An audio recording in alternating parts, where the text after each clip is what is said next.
Ovo je 9. dio video lekcija Upoznajmo nuđ.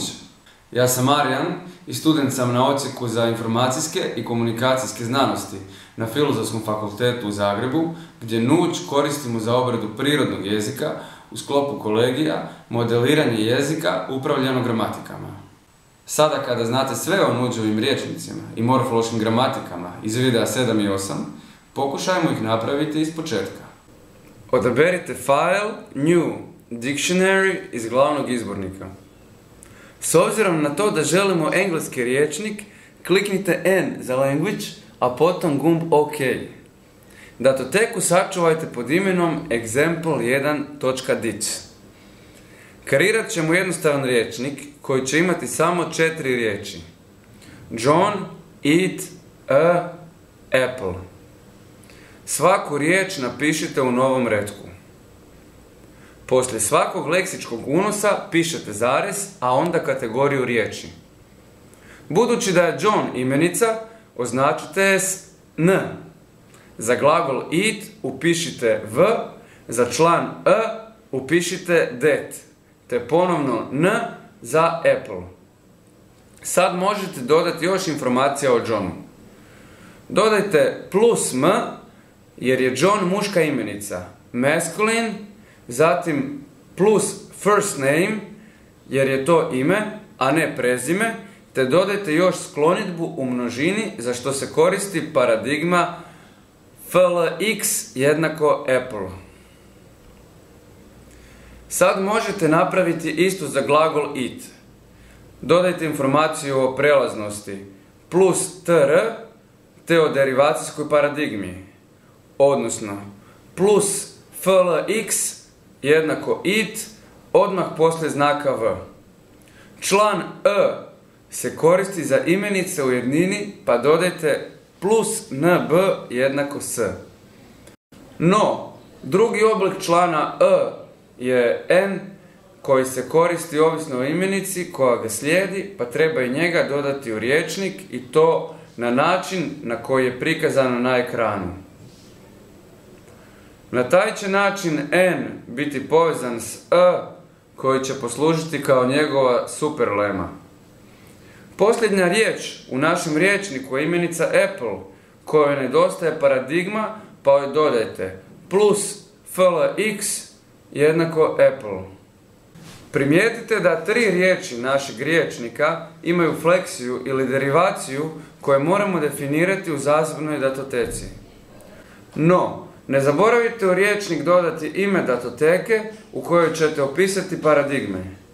Prije prvog rječničkog unosa unesite naredbu use, ime datoteke, na način na koji je prikazano na ekranu. Naziv naše gramatike s paradigmama je example.dits1.nov. Da bismo je kreirali, potrebno je napraviti sljedeće. Odaberite File, New, Grammar iz glavnog izbornika. Izaberite engleski kao vaš ulazni i izlazni jezik, kliknite gumb Rule Editor, a potom gumb Inflection and Derivation.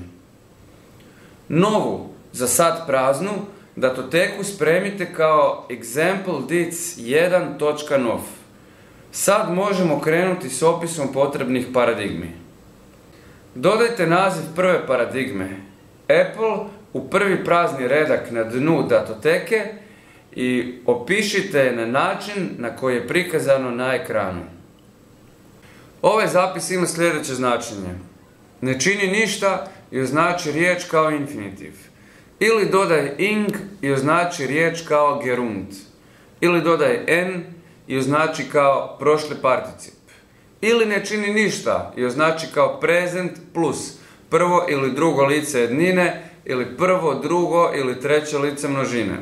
Ili dodaj s i označi riječ kao present trećeg lica jednine. A zadnji se red čita kao obriši riječ sve do njenog početka, cijelu, dodaj ate i označi kao prošlo vrijeme u prvom, drugom ili trećem licu jednine, ili kao prvo, drugo ili treće lice množine. Glagol eat, odnosno jesti, U engleskom jeziku je nepravilni glagol koji za prošlo vrijeme koristi oblik ate koji smo na ovaj način dobili. Sad kad imamo obje datoteke, riječnik i gramatiku, potrebno ih je kompilirati kako bi se mogli kreirati, a kasnije u tekstu i prepoznati svi opisani oblici imenica i glagola. Odaberite Lab Dictionary iz glavnog izbornika. Pojavit će se novi prozor koji će vas pitati da odaberete riječnik koji želite kompilirati. Kliknite gumb Set te odaberite riječnik koji ste upravo napravili. Potom kliknite na Inflect. Kada je završeno, kliknite na Compile. Provjerite da nemate nijednu poruku o pogreškama. Ako je sve dobro prošlo, spremni ste za korištenje svog kompiliranog riječnika u leksičkoj analizi. No, najprije ga moramo dodati u popis leksičkih resursa. Stoga odaberite Info, Preferences, te odaberite drugu karticu, Lexical Analysis. Koristeći gumb Add Resources, odaberite datoteku example1.node, u kojoj su zakodirani svi oblici naših riječničkih unosa.